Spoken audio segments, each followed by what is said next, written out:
Hey guys, it's Brian here with Portable Generator Services.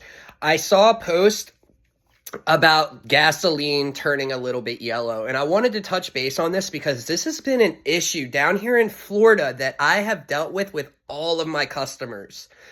Long story short, it's basically in Florida, the fuel does not last anywhere near as long as other states. Whether that's the humidity in the tank that's dripping into the fuel over time, causing dilution, pollution, whatever it's called, breaking down the actual gasoline, causing varnish. What I tell my customers is this: if the generator starts, then that means obviously your carb's not clogged. If it runs correctly, if you can only run your generator when the choke is closed, that means your carb is slightly clogged. But back to what I'm saying. If you see that your fuel is a little yellow, but your generator starts, what do I tell my customers? I say, listen, the time is ready, it is near. That fuel is getting old. Now, the fuel being old doesn't mean that it won't work for another year. I've found fuel that was in a tank that was 3 years old. I cleaned the carburetor out and the fuel started up. It did hiccup a little bit. It did smoke a tad bit more than, than what it's supposed to, which I am linking to just a bad fuel formula in a way from it breaking down. Back to what I'm saying. If you see that your fuel, let's just say your fuel is 2 years old and you start your unit up and it runs, keep the fuel until the end of hurricane season and then either buy a siphon, a battery operated siphon, pull the fuel out so that there's only a little bit of fuel left, run that fuel completely out. I want you to run the generator till it dies from no fuel. Don't have a load on your generator. Just put the generator on, let the fuel run out. Once the gen dies from lack of fuel, and just so that you're aware, when your generator is dying from lack of fuel, it will go up and down. It's going to go brrr, brrr, brrr, and then it might start running fine for like another couple seconds, and then it might brrr, brrr, brrr, and then it'll finally die down. Once it dies down, I personally shut the fuel valve off because there's always a little bit of remnants in the fuel tank. And when you move it around, if you have your fuel valve on, that's fuel that's going down the line into the carburetor, going to clog your system. What I tell them, shut the fuel valve off, move your generator around a little bit, shake it up and down, shake it back and forth kind of. Let it sit, and then I want you to try and start it like 5 more times. It's so important. That is honestly the most important thing that customers miss.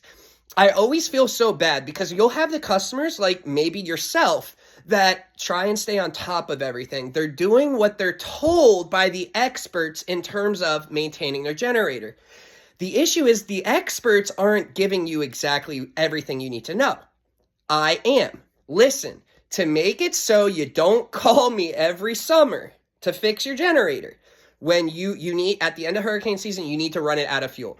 When it runs out of fuel, shut the fuel valve off, and I want you to try and start it like 10 more times.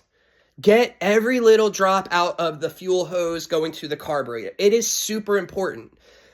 Another thing, if you have a 10 mil socket, there is a bleed valve on your carburetor bowl. You undo that, that gets all the fuel out. You don't have to run it all. You still want to get rid of the fuel that's in the tank. It's not good to have it. If you have a dual fuel, I always tell everyone, go propane no matter what. Yeah, it derates the unit. That's why when you buy a unit, you figure based off of propane kW output, not gasoline. Why? If you look at a carburetor that is strictly being used for propane, it's going to look brand new. That's because propane doesn't go through the carb like the gasoline does. It doesn't go through the main jet. It's basically bypassing everything and just going right into the manifold. Always use propane. Don't even add gasoline if you don't have to. I can make a video kind of going more into that, but I'm just letting you guys know, if you have yellow gas, but the generator runs, you're fine for the rest of the hurricane season. At the end of hurricane season, you need to run that out or drain it out and then still run the remaining little bit. You want to run the rest out of fuel, basically. It is an absolute necessity or your generator will get clogged over time. Now, let me just touch base on Florida versus other states. I've had people that are like, I've had the same fuel for 3 years. I put my stabilizer in there. It's never clogged. It starts up instantly. And I have experienced that. But for some reason in Florida, every customer of mine, whether they're using Rec 90, whatever, it's the humidity or something causes the fuel to just break down way quicker than other states. I don't know if it's the temperature. That's the only thing that I can see causing a difference is the humidity. Because I just was at a customer's house. I was there last year. And they're like, hey, Brian, I started it like 4 months ago during hurricane season and it was good. And now it's not starting. And I took it, the fuel solenoid was gummed up, like just varnish all over it so that the solenoid doesn't allow fuel through.